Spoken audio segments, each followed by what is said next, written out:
Yay, welcome. It is Wednesday. Yay, hump day. And we are back. We are your hosts. I'm Sheena. And I'm Crystal. And this is Narrow Squeak. And so we are going to tell you some creepy tales. Every week we follow a different theme. This week's theme was true crime that wasn't necessarily murder. Mm-hmm. Scandalous. Right? Mm-hmm. And I enjoyed researching mine. So today I'm going to tell my story. Next week you're going to hear Sheena's story.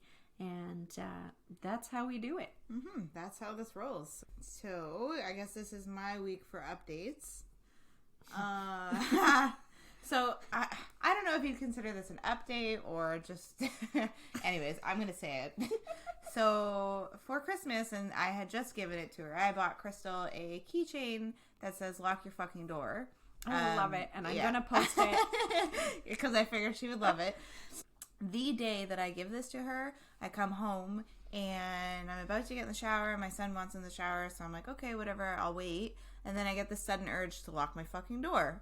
So I go over and I lock it, and I walk probably 20 feet and just sit down, and there's a knock on my door.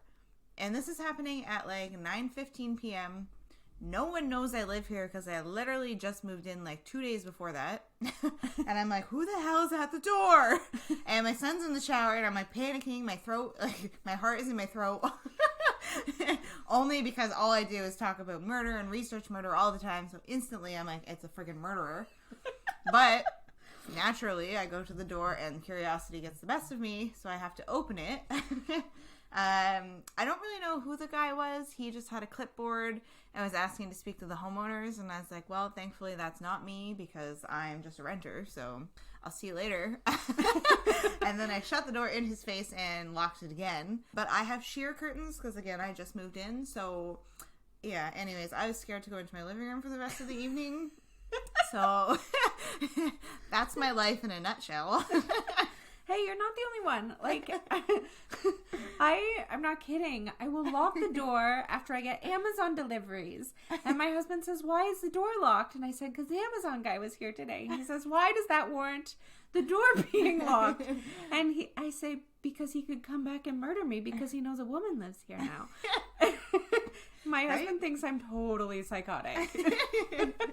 Well, no, you're not. Because then when you do get that knock on, like, imagine I got that knock and my door wasn't locked. I would have been panicking. You still opened the door, Sheena. Well, I know, but whatever.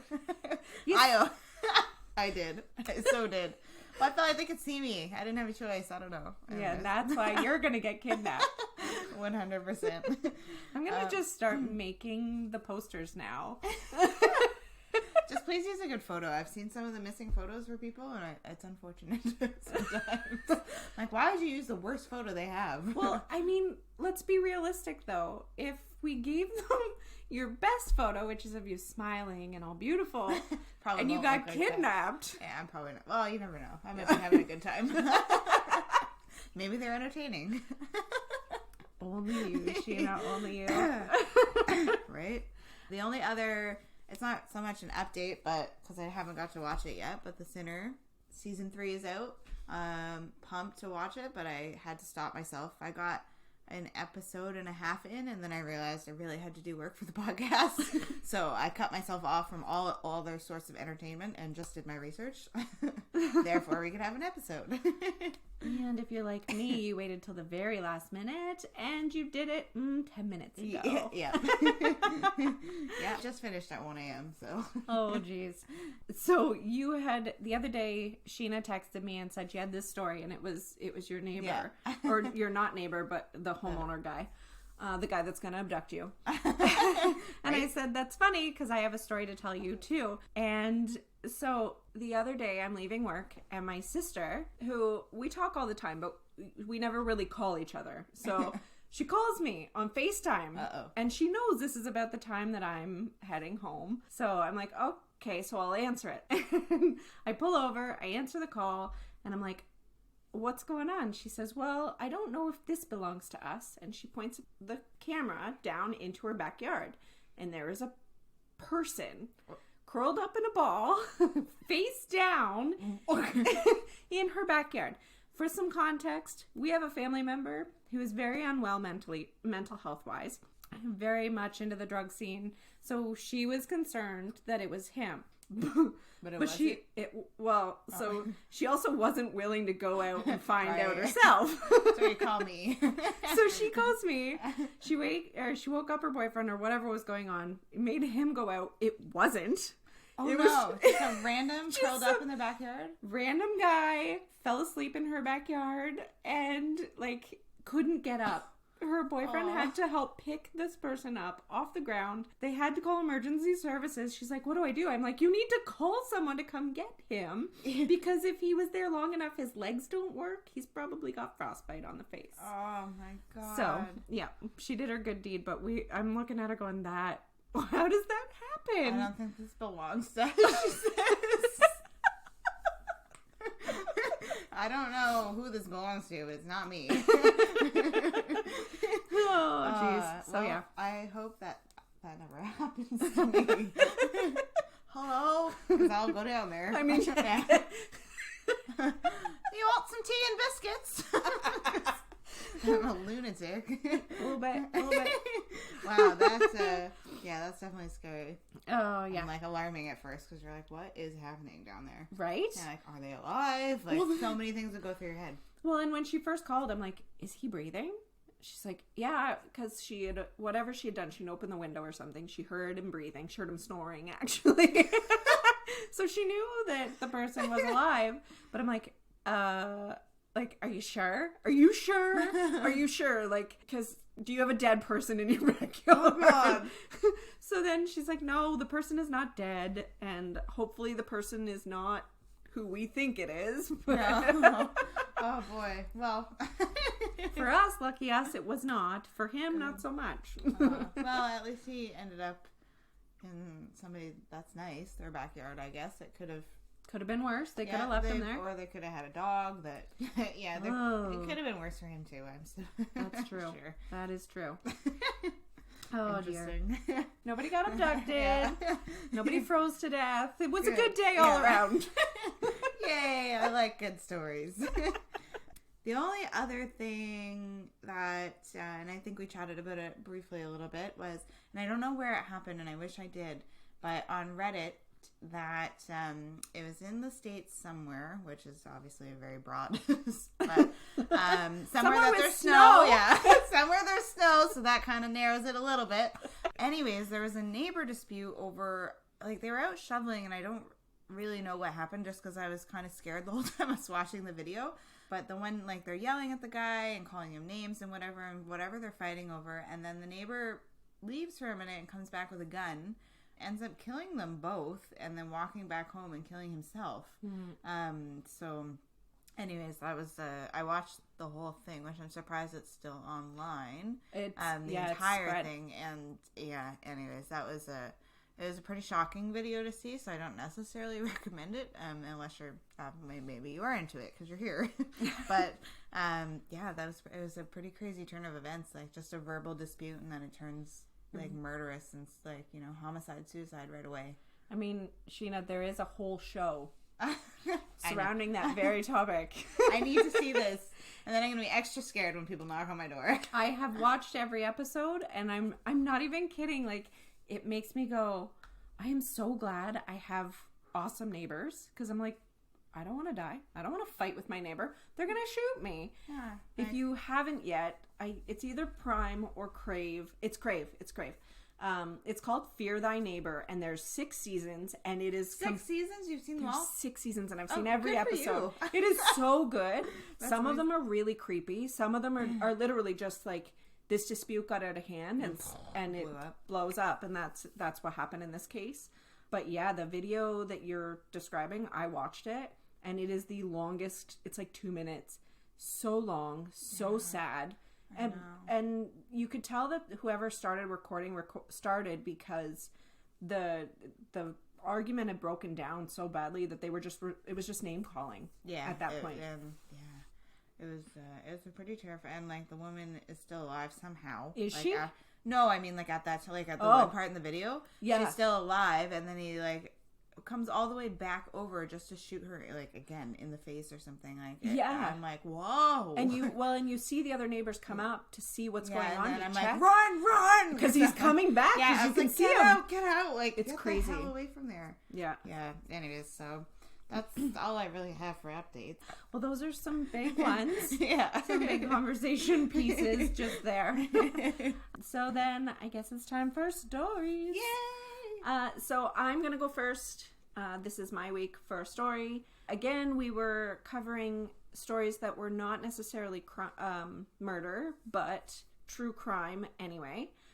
And I went with a story that has always fascinated me. When I went to college back when I was like 18, when you go to college straight out of school or straight out of high school and you don't really know what you want to do. But one of the courses I took was abnormal psychology. And I had to do a project on some case that was a part of abnormal psychology. So I chose this one.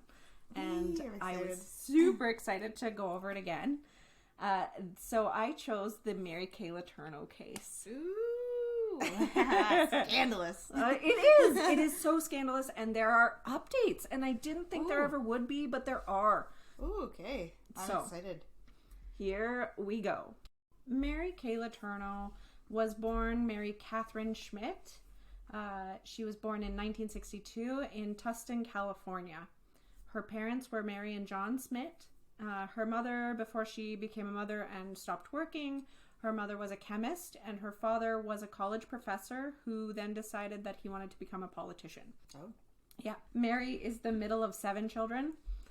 I had to do the math on this too. I'm like, so she was the 4th, which means she had 3 older and 3 younger, so she was the middle. This is the way my brain works. 1, 2, 3, 4. Yeah, there's the middle. So her father, who decided to become a politician, it actually went pretty well. Like, when she was 2 years old, he decided to run for state senator for the Republican Party, and then he became a U.S. congressman, which I know nothing about politics, absolutely nothing, but I know that that's a big deal. I know enough about that. Yeah, I know that he was a big enough deal to actually have become a congressman.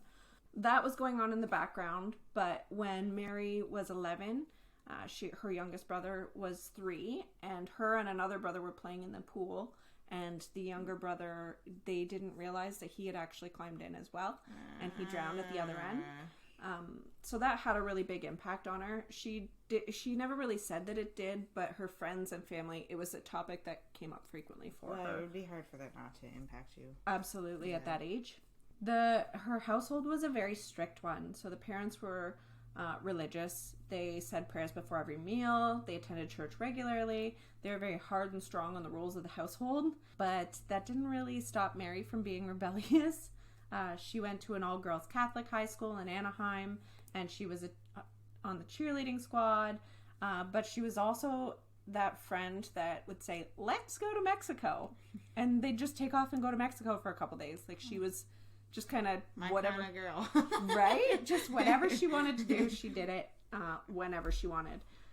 She had aspirations to, like, marry rich and be this affluent wife who just hosted parties and stuff. That's what she aspired to be. Oh, wouldn't that be so lovely? I know. I don't want that. I mean, I'll put some shit on a plate and hand it out if I get to stay home all the time. Okay, maybe I would do that. So then after high school, she went to Arizona State University, and that's where she met Steve LeTourneau. During this time, though, before we get into the whole relationship between her and Steve, in 1978, it actually came out that her dad had an affair, a long-term affair that resulted in a completely separate family. Oh. So he had 2 children with this mistress, and it became public knowledge. It ruined his political career. But Mary, it really affected their relationship. There was talk from her friends, because I watched a lot of interviews on this. There was some talk with her friends that she actually kind of blamed her mother a bit in some cases, like she wasn't doing enough as a wife.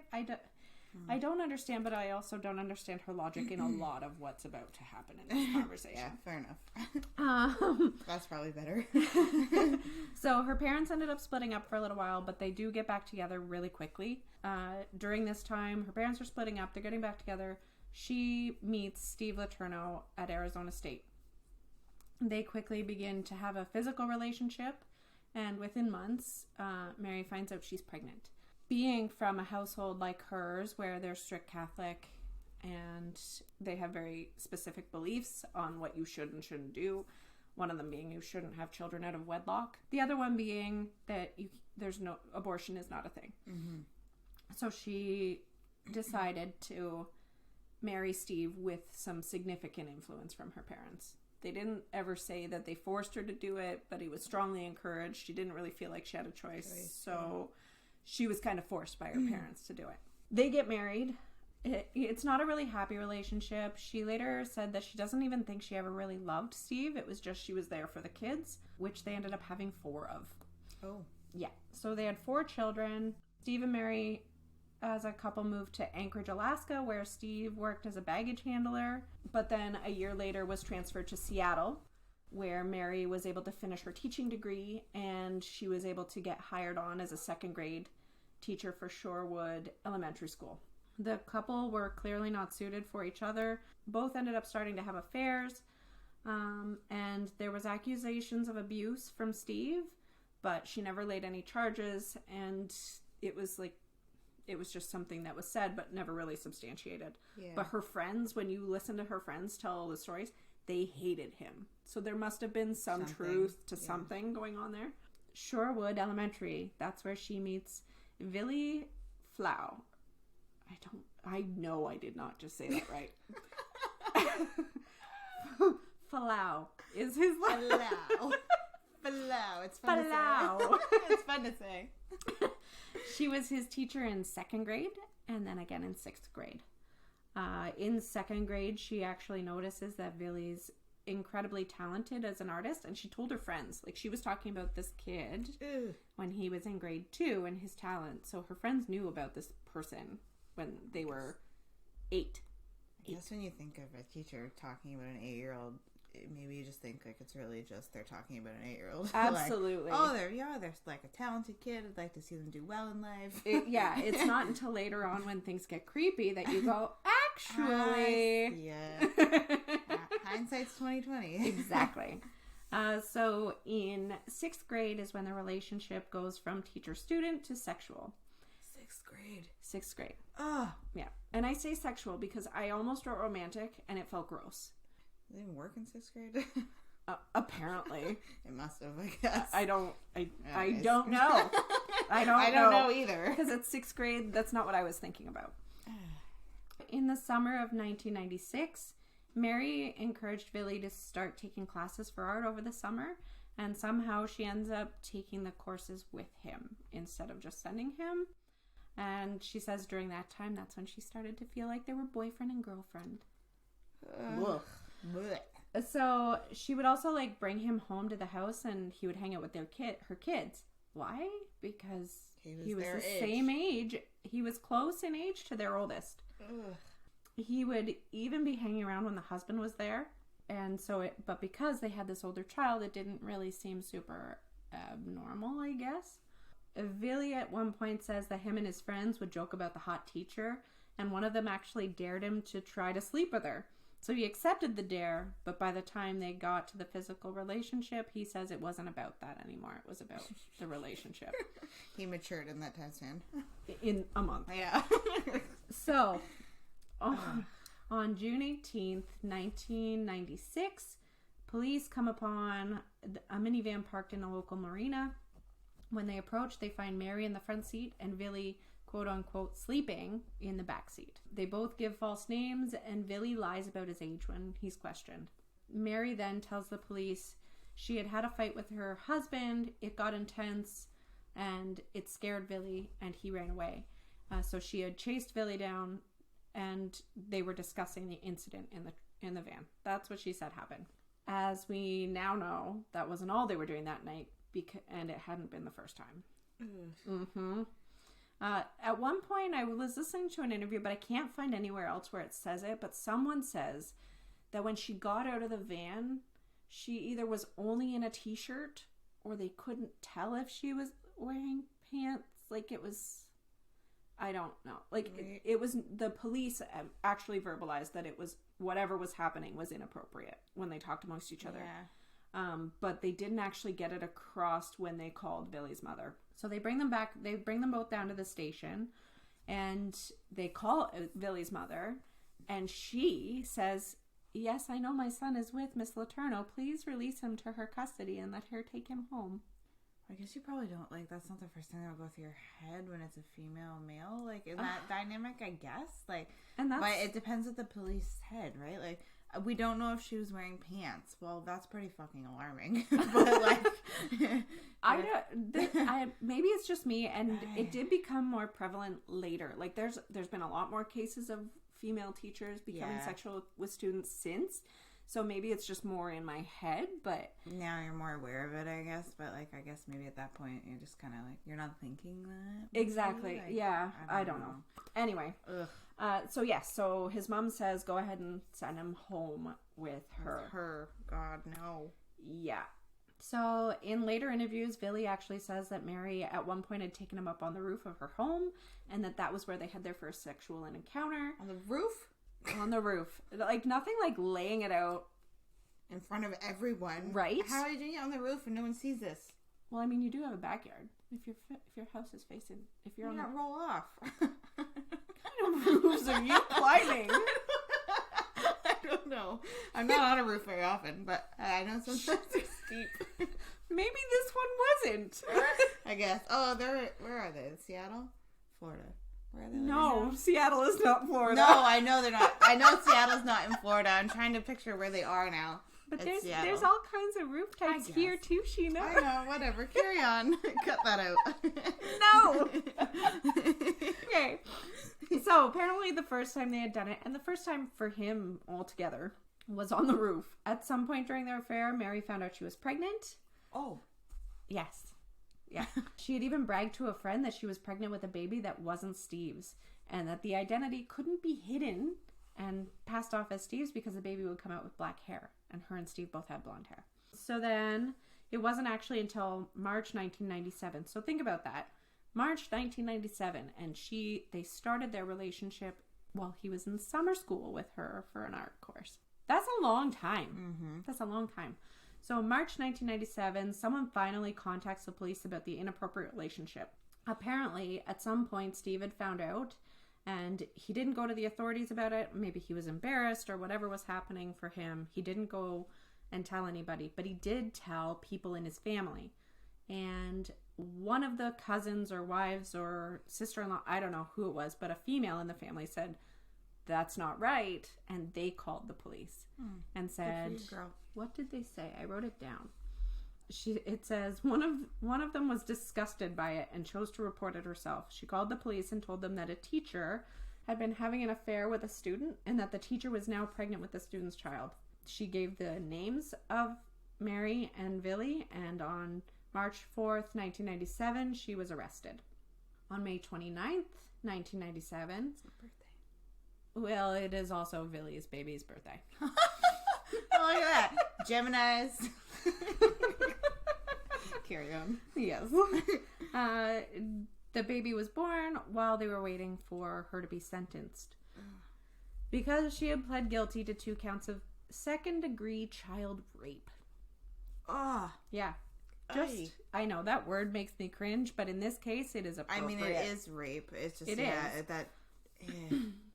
Because she had pled guilty, she got a reduced sentence from 6 years, or 6.5 years, to 6 months, with 3 of those months being suspended. So she was only going to have to serve 3 months of her sentence. Isn't that unbelievable? You say, yes, I raped this child, and then they're like, you get less time. Right? What?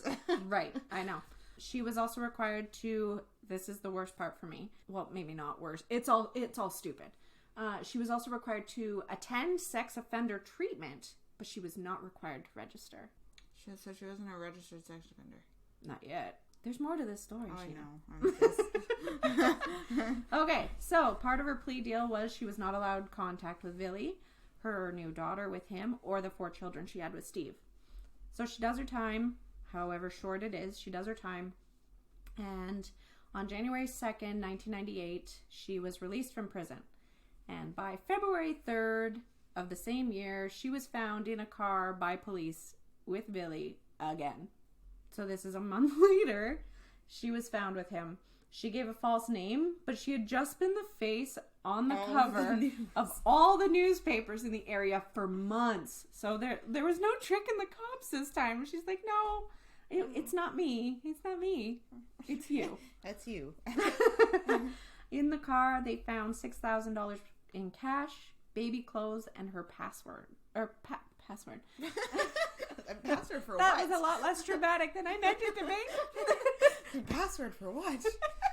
Her passport. Yeah, it lost it. Because being, having cash, baby clothes, and a passport is doesn't not look suspicious. Right? Don't be suspicious. Every time you say that, I think of that. Don't be suspicious. Okay, so not only that, the windows in the car were fogged up, and they both said that nothing happened. So what's you breathing so heavy for? Well, the lie detector test determined that was a lie. Because she was pregnant again. Oh, no. See, I don't know the stories well that shit, so I'm actually shocked. 9 months later, she gave birth to their second daughter while she was in prison.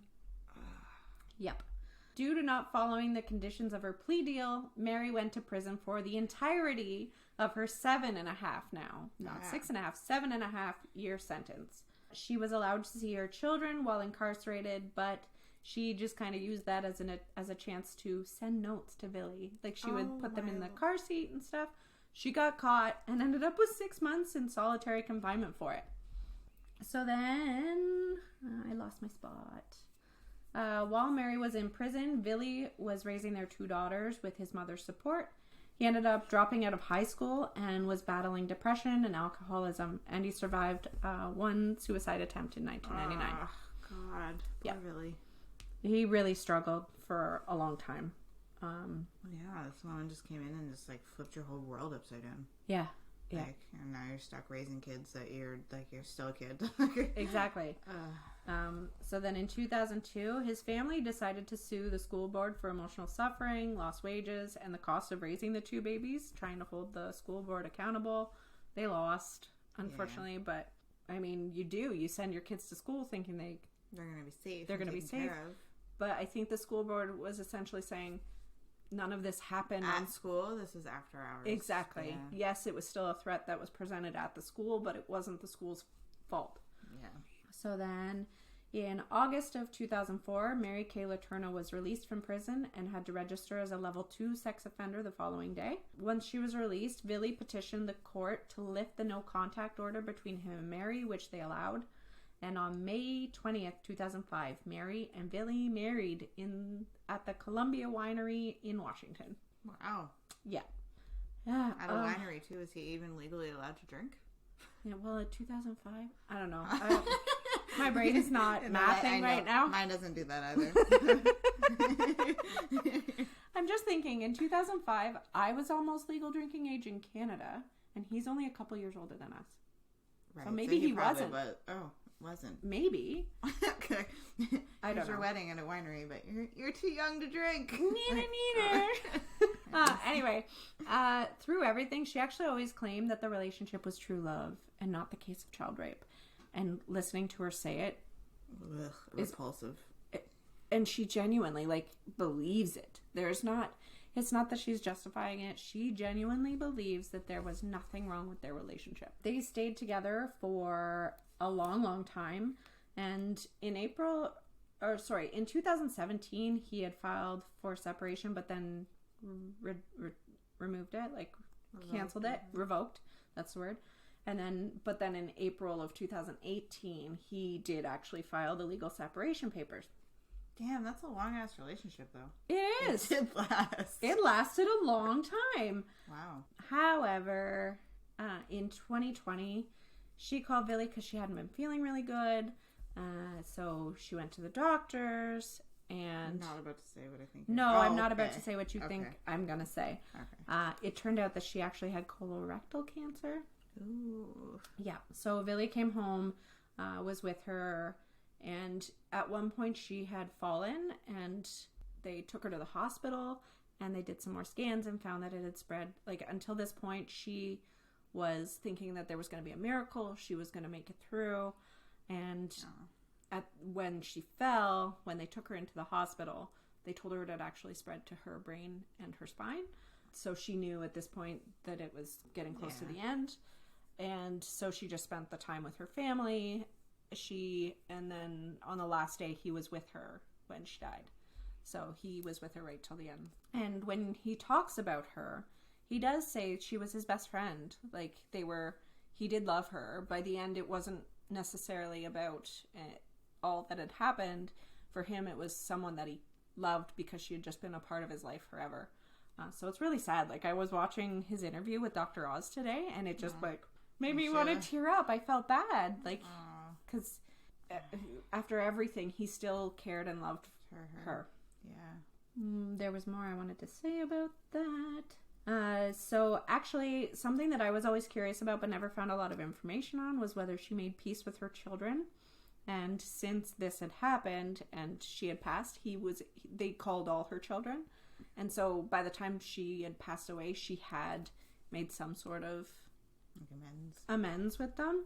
Enough that they were able to say goodbye. So that is Mary Kay LeTourneau's story. But I have some like extra little points like where everything turned out. So the daughters are, if you watch any interviews with them, gorgeous girls, like beautiful. Ones that she had with Vili? Yeah. Okay. Beautiful girl. You don't see a lot of her first 4 children. They really kept low key. Like you don't see anything about them. I don't want to be a part of this. Absolutely. And neither did the daughters really, but they did show she did an interview with someone, I don't know who it was that was interviewing her, but it was really well done. But the daughters were with them, and they're just gorgeous girls, really happy, because they really did. They ended up having a happy, normal life, as normal as you can, with both parents there, and they said that it was nice to grow up with Vili, who was younger, because it was like having a friend.